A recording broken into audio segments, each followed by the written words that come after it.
Terima kasih Anda masih bersama kami di obrolan Karebosi, pemirsa, dengan topik Jalan Nusantara mau diapakan. Kita sudah di segmen terakhir.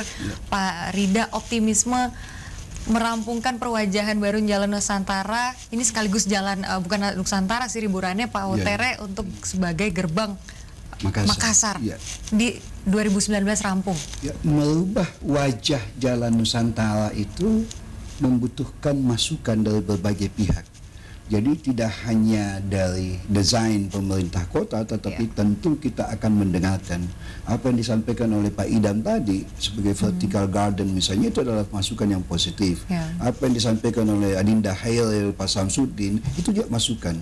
Tentu kita memberi apresiasi dan kita coba meramu masukan-masukan yang positif tadi untuk melengkapi wajah Jalan Nusantara dan sekitarnya. Dan insya Allah kita mulai terlihat nanti di akhir 2019 ini sudah ada pergerakan yang kita lakukan di sana, dan 2020 itu selesai.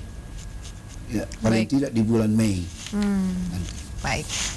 Optimisme dari Bapak Zul selaku Ketua Asosiasi Usaha Hiburan Makassar begitu agar bisa terus komitmen kooperatif mendukung program pemerintah.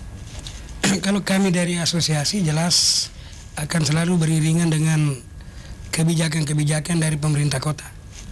Yang pertama tadi saya katakan, itu komitmen terkait prostitusi dan narkoba, memang itu komitmen kami. Itu dulu. Yang kedua mungkin nanti bagaimana kita bisa sejalan dengan pemerintah kota, terutama menyusun regulasi-regulasi yang bisa menjamin kepastian hukum pengusaha yang ada di sana, itu dulu. Jangan berubah kepemimpinan, berubah kebijakan ini. Ini yang perlu kita pertegas mungkin. Kemudian yang terakhir, saya juga optimis apa konsep dari pemerintah kota pada 2020 itu kami akan mendukung. Salah satu contoh mungkin setelah di akhir diskusi ini kita minta perwajahan Nusantara kepada teman-teman pengusaha bisa lebih disesuaikan. Itu. Karena memang kita harus akui memang ada sebagian usaha-usaha yang kumuh. Karena kasihan juga modalnya pas-pasan.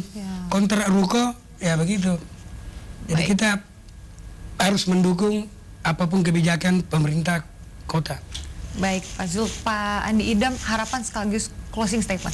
Iya, jadi menurut saya ke depannya ini kan sebentar bertransformasi menjadi sebuah kawasan yang lebih maju dan modern dan beretika. Ini kita harapkan ke depan dan akan menjadi wajah kota. Jadi karena menjadi wajah kota maka perlu duduk bersama, perlu perhatian khusus baik legislatif, eksekutif, tokoh-tokoh masyarakat.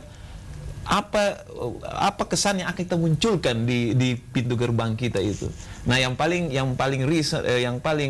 reasonable, yang paling visible ya tetap memperkuat fungsi bisnis kawasan itu sebagai kawasan bisnis, karena itu yang sementara berjalan. Jadi bisnisnya ini diperkuat dan dibuat lebih mensimbolkan jasa yang boleh dikata yang tadi yang lebih beretika. Itu yang kita harapkan. Baik, semoga kedepannya dalam waktu cepat kita harapkan sesegera mungkin Jalan Nusantara ini bisa berubah image-nya, terwujud harapan untuk menjadikan perwajahan baru ini terrealisasi, yaitu Gerbang Makassar. Terima kasih Bapak Muhammad Rida Rashid selaku staf khusus penjabat Wali Kota Makassar sudah berbagi di obrolan Karebosi, Pak. Dan terima kasih juga Bapak Zulkarnain Alinaru selaku Ketua Asosiasi Usaha Hiburan Makassar sudah berbagi di obrolan Karebosi. Terima kasih juga Bapak Andi Idam Pananrangi selaku pengamat perkotaan sudah berbagi di obrolan Karebosi. Dan pemirsa, mewakili seluruh kerabat kerja yang bertugas, saya Filza Burhan pamit undur diri. Terima kasih. Wassalamualaikum warahmatullahi wabarakatuh.